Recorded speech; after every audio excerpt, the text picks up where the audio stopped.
Hi guys, today we are going to discuss about the Kepler's law of planetary motion. Kepler's के तीनों नियम के बारे में हम डिस्कस करेंगे, जो कि क्या है कि टीजीटी, पीजीटी और जीआईसी की जो वैकेंसीज है उसमें एक क्वेश्चन बनते हैं।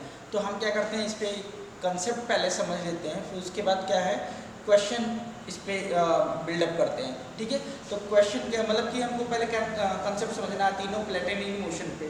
ओके, तो पहला प्लेटनरी मोशन हमारे पास क्या है, केप्लर्स का फर्स्ट लॉ है, लॉ ऑफ ऑर्बिट।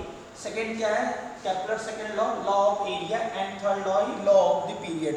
अब क्या बोलता है हमको समझना है, तीनों लॉ को एक ब्रीफ इंट्रोडक्शन के बेसिस पे हमको इसको देखना है, ब्रीफ इंट्रोडक्शन में, क्योंकि जिससे हमको क्या होगा न्यूमेरिकल हमको आसानी से हो जाए। ओके, तो क्या क्या जरूरत पड़ता है हमको ये देखना है। फर्स्ट लॉ में हमारे पास क्या होती है, इसको क्या बोलते हैं कि अगर कोई भी एक एलिप्टिकल ऑर्बिट है, ठीक है, ये हमारी एलिप्टिकल ऑर्बिट है, इसमें क्या होती है, ये हमारी क्या होती है, मेजर एक्सिस होती है, मेजर एक्सिस। ये हमारी क्या होती है, माइनर एक्सिस। ठीक है, अब इसमें क्या होता है, फोकस होता है। तो क्या होता है, किसी एक फोकस पे हमारा क्या होता है, सन स्टेबलाइज होता है, सन होता है किसी भी एलिप्टिकल ऑर्बिट के फोकस पे। ठीक है, तो ये हमारा सन है। अब कहीं भी हमारे पास ये प्लैनेट है सपोज, ठीक है, ये हमारी प्लैनेट है, तो क्या होगा, प्लैनेट जो होगा वो एलिप्टिकल ऑर्बिट में रिवॉल्व कर रहा है। ठीक है, तो एलिप्टिकल ऑर्बिट में रिवॉल्व कर रहा है, सन क्या है, इसमें फोकस है, मतलब सेंटर पे फोकस पे स्टेबलाइज है। तो ये क्या होता है कि पहला लॉ होता है, जो फर्स्ट लॉ होती है, केप्लर का फर्स्ट लॉ होता है, ये बोलता है कि क्या, कि every planet which revolve in elliptical orbit in which sun is stabilized at one of its focus. Okay, तो मतलब क्या है कि सन फोकस पे होगा और प्लैनेट जो होगा एलिप्टिकल ऑर्बिट में रिवॉल्व करेगा। ये हमारी क्या है, केप्लर्स का फर्स्ट लॉ है। ठीक है, इसको हम लोग लॉ ऑफ ऑर्बिट भी बोलते हैं। तो इस पे ज़्यादा न्यूमेरिकल नहीं बनता, मेन न्यूमेरिकल बनता है क्या, केप्लर सेकंड लॉ, उस पर हमको देखना है। तो अगर हमको वो उस पर देखना है कि सेकंड लॉ क्या बोलता है, सेकंड लॉ क्या डिस्क्राइब करता है, ये क्या होता है, किसी भी कोई भी एक इलिप्टिकल ऑर्बिट है, प्लैनेट अगर रिवॉल्व कर रहा है, ठीक है, तो प्लैनेट अगर रिवॉल्व करता है तो रिवॉल्व करने के बाद क्या होता है, प्लैनेट और सन के बीच में जो हम रेडियस ड्रॉ करते हैं, रेडियस वेक्टर। ठीक है, सपोज सन हमारे पास, प्लैनेट हमारे पास रिवॉल्व करते करते यहाँ पे आ गया, तो क्या होगा, इसका यहाँ से इसके बीच का जो एरिया रेडियस वेक्टर ड्रॉ करेंगे, ठीक है, तो इसमें जो एरिया स्वैप आउट करेगा, जो प्लैनेट एरिया स्वैप आउट करेगा, और दूसरा कोई भी प्लैनेट है वो अगर सपोज यहाँ पे है, तो ये एरिया और ये एरिया, दोनों एरिया क्या होगी, कांस्टेंट होगी। ठीक है, मतलब कहने का सेंस क्या है कि मैथमेटिकली देखा जाए dA/dt, ठीक है, L/2m के इक्वल हो जाएगा। मैथमेटिकली बोला जाए तो केप्लर सेकंड लॉ बोलते हैं, लॉ ऑफ एरिया बोलते हैं। मतलब कहना क्या है, अगर कोई भी एक रेडियस वेक्टर है, ठीक है, कोई एक रेडियस वेक्टर अगर उसमें वो क्या है, एरियल वेलोसिटी, उसकी एरियल वेलोसिटी L/2m के इक्वल हो जाएगा, जो क्या होता है, एक कांस्टेंट होती है। ओके, ये हमारी केप्लर्स के सेकंड लॉ है, वेयर L हमारे पास क्या है, L हमारे पास है एंगुलर मोमेंटम,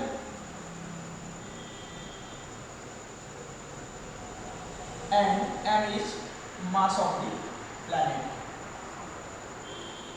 ये हमारा सेकेंड लॉ है। तो सेकेंड लॉ को हम लोग क्या बोलते हैं, लॉ ऑफ एरिया भी बोलते हैं, लॉ ऑफ एरिया। और ये सेकेंड लॉ किस पे बेस होता है, ये हमारी पहला है। दूसरा पॉइंट क्या बोल सकते हैं, इट इज बेस्ड ऑन बोल सकते हैं, based on law of conservation of angular momentum, law of conservation of angular momentum.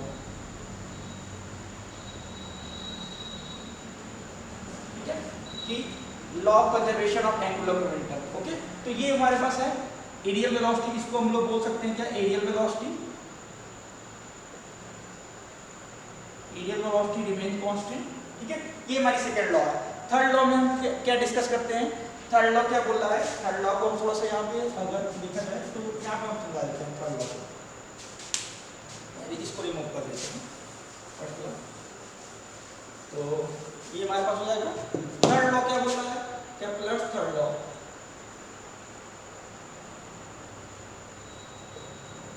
ये बोलता है कोई भी अगर एक प्लैनेट है एलिप्टिकल ऑर्बिट में अगर रिवॉल्व कर रहा है तो उसका कुछ एक टाइम पीरियड होगा, ठीक है।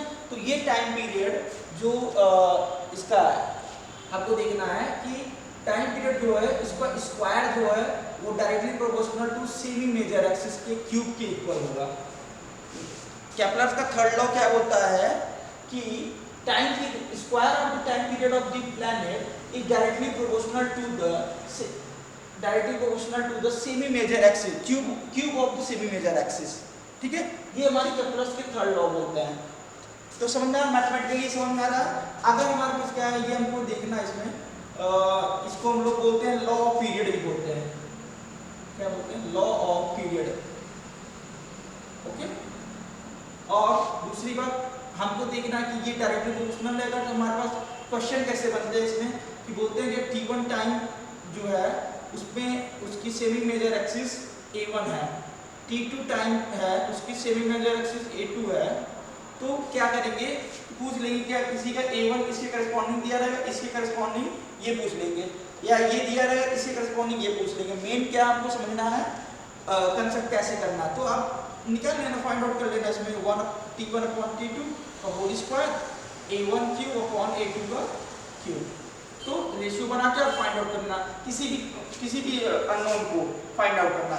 तो वेयर a क्या है हमारे पास, a यहाँ पे हमारे पास हो जाएगा semi major axis of elliptical orbit,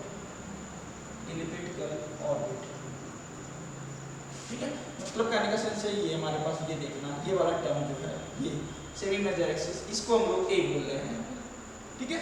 तो ये हमको फाइंड आउट करना टाइम पीरियड एक किसी प्लैनेट का अगर एलिप्टिकल ऑर्बिट में रिवॉल्व कर रहा है तो कितना टाइम पीरियड होगा, तो ये डायरेक्टली प्रोपोर्शनल होगा। ये केप्लर्स का थर्ड लॉ है, ओके। तो केप्लर का तीनों रूल हुए जो केप्लर्स के हैं इंपॉर्टेंट है, इसमें क्वेश्चन आता ही आता है।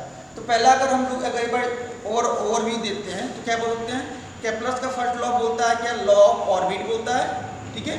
तो लॉ ऑफ ऑर्बिट उसमें क्या होती है कि हमको उसमें देखना है कि कोई भी अगर प्लैनेट है रिवॉल्व कर रहा है सन के अराउंड, ठीक है, सन के अराउंड अगर रिवॉल्व कर रहा है तो सन क्या होगा, किसी फोकस पे स्टेबलाइज होगा, ओके, ये देखना है। सेकेंड लॉ क्या बोलता है, लॉ ऑफ हमारे पास एरिया है, लॉ ऑफ एरिया बोलते हैं, ठीक।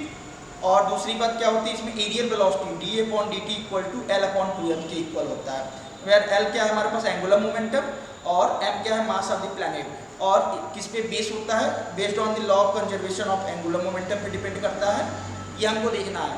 और थर्ड लॉ हमारे पास क्या हो गया, थर्ड लॉ हमारे पास क्या है कि square of the time period is directly proportional to the cube of the semi major axis, ये हमारी थर्ड लॉ हो गई, ठीक है।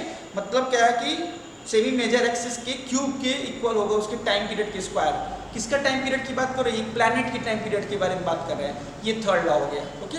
तो ओवरऑल इस पे क्या है, क्वेश्चन बनते हैं, इस पे क्वेश्चन आते हैं, ठीक। तो हम अभी कंसेप्ट क्लियर कर दिए, अब इस पे क्वेश्चन कराते हैं, ओके।